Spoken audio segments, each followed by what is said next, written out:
for joining me. So I'm here on the next video on the second step of alchemy, which is dissolution. And dissolution is the process of adding water to the ash. And after we burn and break down and burn our matter to extract the lead, then we take that ash and add water to the beaker. And this is the dissolution process, which is the element of water in our second chakra, our creativity centers, and our feminine essence is all represented here in this second chakra as we rise up through our spine into raising up and finding the alchemy within us. So in spiritual alchemy, which is represented by so many metaphors in the world of and the language of alchemy, we see this energy center, our second chakra, represented in the color orange of the rainbow, the 7 colors of the chakras. And this is our sexuality, this is our creativity, this is our feminine essence, this is emotion, this is water flow. And so dissolution is about our emotions and really becoming in touch with them and this flow within us and this relationship that we have with our emotions and how we frame and reference our emotions within our bodies and how we can access that within ourselves. This is about somatic healing and really being able to tap into our own energy flow as we rise up and raise our kundalini and our chi and our life force energy. Our emotions can be stored inside of us and in ways where, you know, they've been there for millennia, actually, because our DNA stores trauma and memory from our ancestors. And so this can also result in finding ourselves stuck in ways that we don't recognize. And these are cultural and societal thought patterns that we get stuck in. These are our own personal patterns that we get stuck in, thinking and feeling certain ways. And ignoring our feelings and not really acknowledging them in certain ways, you know.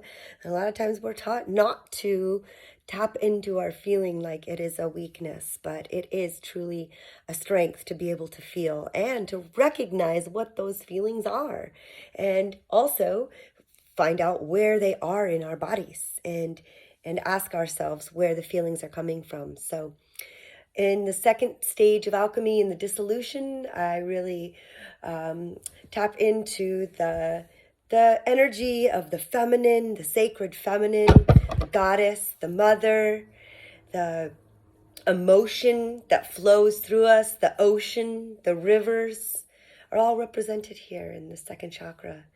And these are powerful teachers. Our emotions are guides to tell us what's going on within us.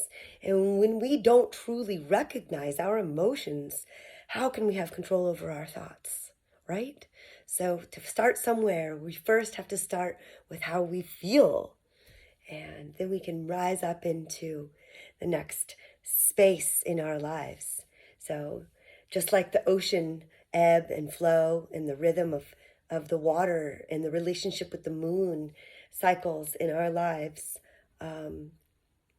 I really honor this space, the second chakra energy, as the sacred feelings that we have, and what those sacred feelings teach us, because what we feel matters, and it's time that we really tune into that and we give ourselves credit for how we feel and recognizing it, because the only way we can really change how we feel is to recognize what it is and give name to it. Our emotions are very powerful teachers, and they teach us about who we are. They are the gateways into our intuition. Our intuition lies within our gut. And I think about that, like that second chakra being, you know, our lower gut, our abdomen, and our sexuality and our energy centers, our womb space. And this is really where the intuition begins to rise up within us. And by allowing our emotions to flow, we tap into deeper levels of inner knowing, and we use that as a guide. And our emotions are a guide in to accessing our intuition. And when we can recognize this, deep wisdom comes through us. And so we trust our gut feelings, we listen to them, and our emotions are the gateway to this inner knowing within us. And this is where the magic begins, and we come alive within our own creativity. And here we are really born, where we are born into this space of wholeness, of integrating our feelings into our true selves, into our whole self. And instead of ignoring them or compartmentalizing them, really giving space and recognition into our intuition and our feelings, because they matter. That's where our compass is.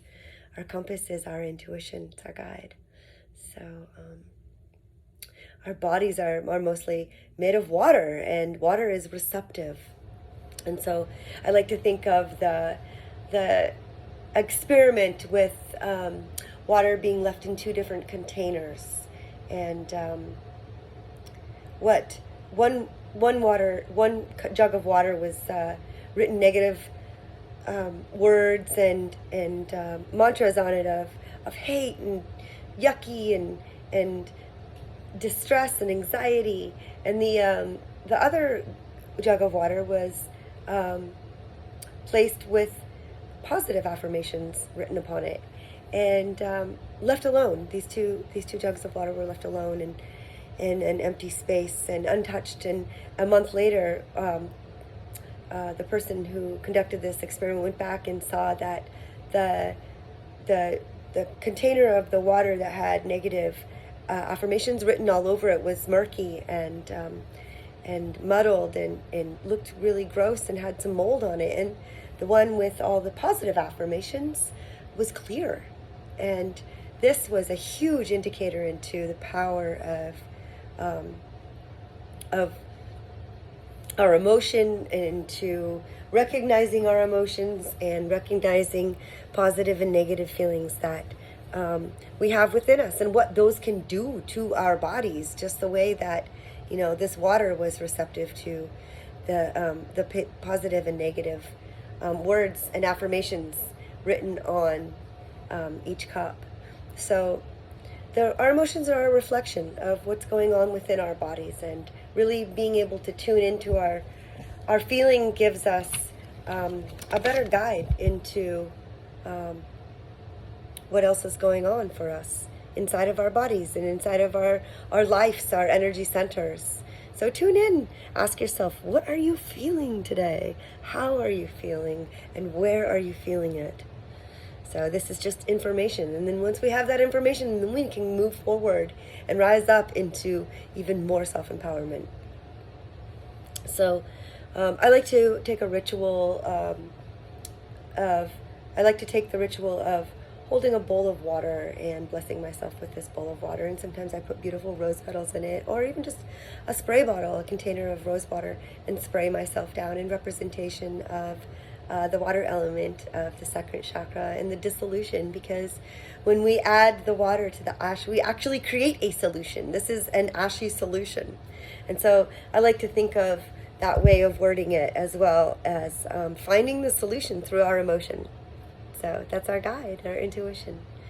So I hope you got something out of that channel message there today about dissolution in the second stage through the alchemical process. So bless you all today, and I'll see you in the next video.